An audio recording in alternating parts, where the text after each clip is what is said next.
मेरे प्रियो 17 के एक वचन क्या लिखता है, ओ परमेश्वर, वो क्या पता वो गहरी नींद में सो रहा था। जैसे हम गहरी नींद में सो जाते हैं, मतलब एक परमेश्वर का दास है जिसका नाम क्या है, अब्राहम।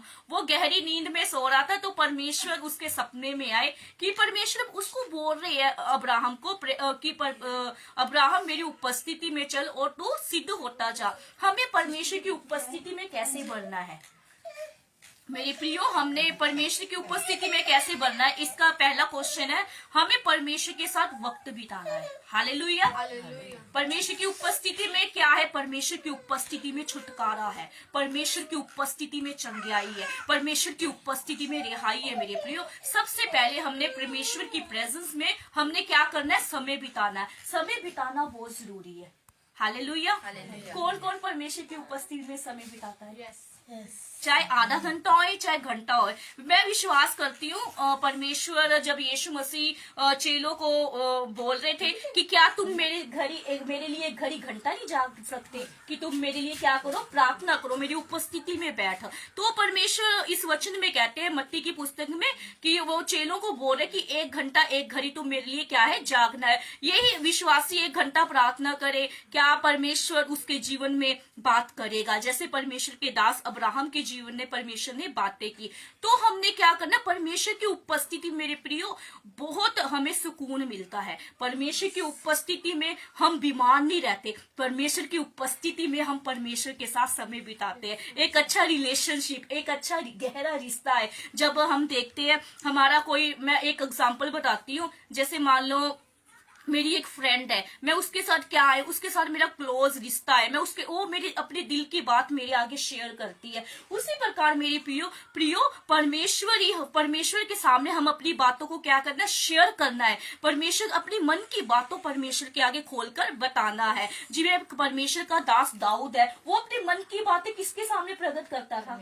हाँ मेरे प्रियो, हमने भी परमेश्वर के आगे अपने मन की बातों को क्या करना है, प्रकट करना है। हालेलुया।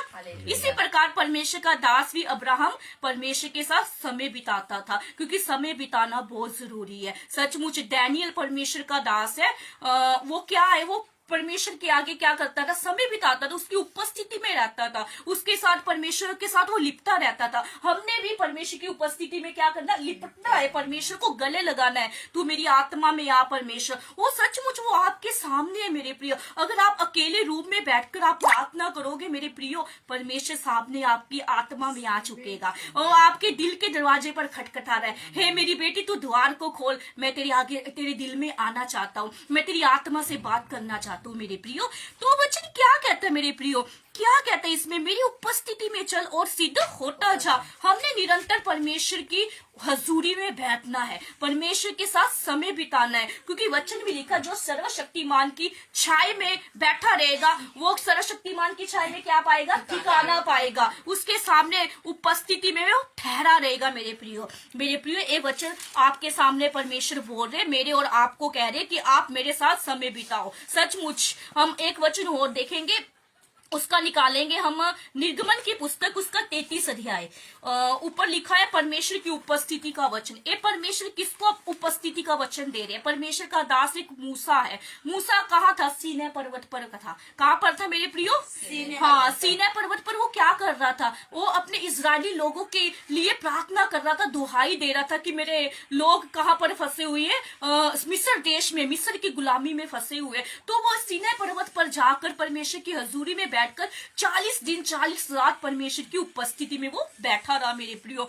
हम देखेंगे वचन के में क्या लिखा है, यहोवा ने कहा, इसका हम देखेंगे 33 का 14, मतलब निर्गमन, यहोवा ने कहा मैं आप तेरे साथ चलूंगा और तुझे विश्राम दूंगा। परमेश्वर इस घर के सदस्यों को बोल रहा है कि मैं आप तेरे साथ चलूंगा। आपके साथ परमेश्वर है, वो आपके साथ चलेंगे। जितने जन बैठे हैं, मैं बैठी हूँ, आप बैठे हो, परमेश्वर आपके साथ चलेगा, क्योंकि परमेश्वर का दास मूसा के साथ चला, अब्राहम के साथ चला, वो आपके साथ चलने वाला है और वो आपको विश्राम देगा, वो आपको रेस्ट देगा। मेरा बेटा, मैं तुझे रेस्ट दूंगा, मैं तुझे विश्राम दूंगा, क्योंकि परमेश्वर की उपस्थिति में आराम है, परमेश्वर की उपस्थिति में छुटकारा है, परमेश्वर की उपस्थिति में विश्राम है। और परमेश्वर की उपस्थिति में हमें और क्या मिलता है? परमेश्वर परमेश्वर की उपस्थिति में एक मिठास है, एक खुशबू है। वो खुशबू कौन है? यीशु मसीह, जो हमारे दिल के अंदर रहता है। वो हमारे दिल के अंदर अपनी परफ्यूम को छिड़कता है। और परफ्यूम क्या है? परमेश्वर की हजूरी। हालेलुया। तो किस किस को वचन समझ आ रहा है?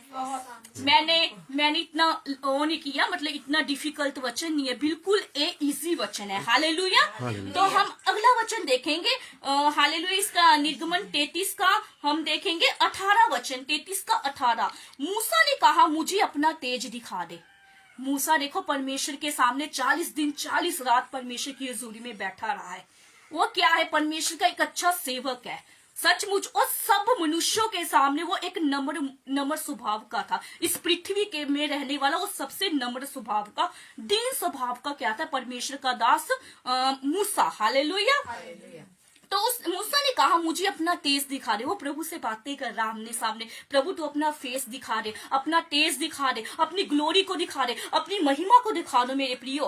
तो उसने कहा मैं तेरे सम्मुख होकर चलते हुए तुझे अपनी सारी भलाई दिखाऊंगा। परमेश्वर कहता है मैं अपनी भलाई को तेरे आगे प्रकट करूंगा, मैं अपनी महिमा को तेरे आगे प्रकट करूंगा। मेरे प्रियो अगला वचन कहता और तेरे सम्मुख यहोवा नाम का प्रचार करूंगा। मेरे प्रियो वो अपने परमेश्वर यीशु मसीह का प्रचार वो अपने मतलब लोगों के बीच में वो करता था। मूसा के सामने पर 1 लाख कितने कलीसिया के में लोग रहते? 1 लाख लोगों के ऊपर उसकी जिम्मेदारी थी मूसा के ऊपर। किसने निर्गमन की किताब पढ़ा है? आपको पता है कितनी जिम्मेदारी थी मूसा के विश्वासियों के ऊपर? हाँ, हालेलुया। हाँ, और सबसे बड़ा लीडर था, सबसे अच्छा लीडर कौन था? मूसा, जो 1 लाख लोगों की अगुवाई करता था। उसी प्रकार हमारे बीच में अपोस्टल रमेश डेविड है। परमेश्वर इनको 300 लोगों के बीच में इस्तेमाल करने जा रहा है। आने वाले समय में पवित्र आत्मा जी कह रहे तू मूसा की तरह एक अच्छा लीडर होगा। मैं तुझे एक अच्छा अगवा ठहराया है, क्योंकि जैसे परमेश्वर का दास मूसा एक अच्छा चरवाहा नियुक्त किया गया उस चर्च में, वैसे परमेश्वर का दास भी एक अच्छा चरवाहा है। मेरे प्रियो अगला वचन में क्या लिखा है? जैसे परमेश्वर का दास मूसा यहोवा का नाम का प्रचार करेगा, हमारा दास अपोस्टल रमेश जी भी इस पूरे अमलोह शहर में, इस पूरे वर्ल्ड में परमेश्वर का प्रचार करेंगे। हालेलुया। तो अगला वचन क्या कहता है? जिस पर मैं अनुग्रह करना चाहूं उस पर अनुग्रह करूंगा, जिस पर दया करना चाहूं उस पर क्या करूंगा? दया करूंगा। तो अगला वचन क्या कहता है? 20। फिर उसने कहा तू मेरे मुख का दर्शन नहीं कर सकता, क्योंकि मनुष्य मेरे मुख का दर्शन करके जीवित नहीं रह सकता, मतलब जिंदा नहीं रह सकता। फिर यहोवा ने कहा सुन, मेरे पास एक स्थान है, एक जगह है, यहाँ तू उस चट्टान पर खड़ा हो। एक जगह है, उस चट्टान पर क्या हो? उस जगह पर तू खड़ा हो। और जब तक मेरा तेज तेरे सामने होके चलता रहे तब तक मैं तुझे चट्टान की दरार में रखूंगा, और जब तक मैं तेरे सामने से होकर ना निकल जाऊं तब तक अपने हाथ से तुझे ढापे रहूंगा। परमेश्वर अपने परमेश्वर उस अपनी उपस्थिति में उसको क्या करता है? ढाप के रखता है। जैसे एक मुर्गी अपने बच्चों को अपने पंखों तले छिपा कर रखती है, वैसे यहोवा परमेश्वर अपने दास को अपने पंखों तले अपनी शरण में वो छिपा के रखता है। आज जितने जन इस जगह में बैठे वो परमेश्वर की शरण में है, वो परमेश्वर की शरण में है। परमेश्वर ने उसको अपनी शरण में छिपा के रखा है मेरे प्रियो।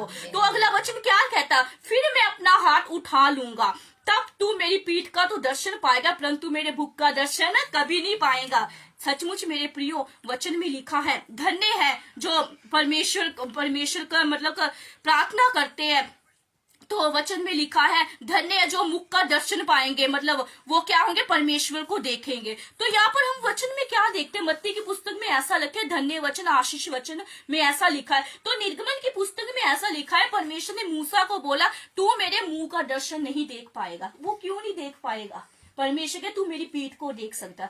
अगर कोई मनुष्य परमेश्वर के फेस को देख लेगा वो जीवित नहीं रह सकता, क्योंकि परमेश्वर के फेस में क्या ग्लोरी है, एक महिमा है, एक चमक है, एक नूर है। सचमुच जो पवित्र है परमेश्वर उसको अपना फेस का दर्शन दिखाएंगे। हम भी परमेश्वर हमें भी माफ करता है। सचमुच कई लोग कितने लोग पाप में है फिर भी अपने पाप को क्या करते हैं, रिपेंट करते हैं, परमेश्वर के आगे पश्चाताप करते हैं। नहीं मेरे प्रियो, तो नए नियम में क्या है, परमेश्वर के मुख को देख सकते हैं। पुराने नियम में मूसा को ऐसा बोला, तू मेरे मुख का दर्शन नहीं देख पाएगा, पीठ का दर्शन देख पाएगा। आज हम देखते हैं, हम परमेश्वर के मुख के दर्शन को भी देखेंगे, हम परमेश्वर के फेस को भी देखेंगे। वो फेस, जब हम उसके फेस को देखेंगे, हमारी शारीरिक और आत्मिक चंगाई उस परमेश्वर की उपस्थिति में हमें छुटकारा को देगी मेरे प्रियो। मेरा फर्स्ट पहला उपस्थिति के वचन के बारे में ये था कि परमेश्वर की उपस्थिति में हमें छुटकारा मिलता है, परमेश्वर की उपस्थिति में हमें आराम मिलता है, और परमेश्वर की उपस्थिति में हम सिद्ध होते हैं, हमारा जीवन सिद्धता की ओर बढ़ता है। सचमुच जैसा मेरा स्वर्गीय पिता सिद्ध है, तुम भी सिद्ध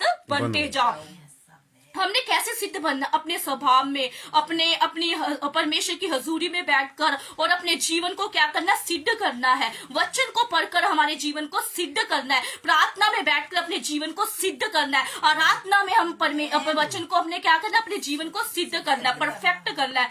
वो परफेक्ट कौन है, यीशु मसीह परफेक्ट है। हम यीशु को देखेंगे, खुद अपने आप परफेक्ट बन जाएंगे। सचमुच परमेश्वर की उपस्थिति में परफेक्ट होना बहुत जरूरी है।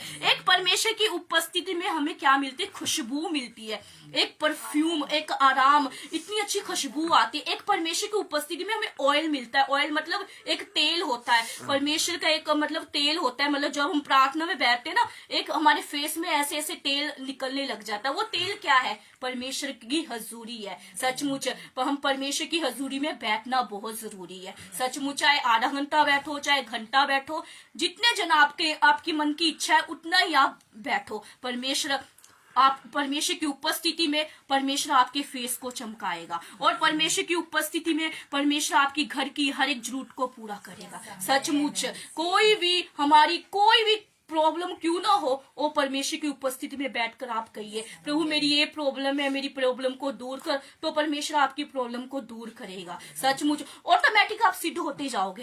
वचन पढ़ते रहोगे तो ऑटोमेटिक आप सिद्ध होते जाओगे। Hallelujah, God bless you. प्रभु इस वचन के द्वारा आपको ब्लेस करे। सचमुच मेरे प्रियो, पवित्र आत्मा जी ने जो मुझसे बोला है वो आपके सामने मैंने शेयर किया। प्रभु आपको 30 नहीं, 60 नहीं, परंतु 100 गुना फल इस वचन में प्रभु आपको उन्नति दे पाए, और आपका जीवन फलदायक वृक्ष बन जाए, यीशु के नाम में। आमीन। Praise God, hallelujah.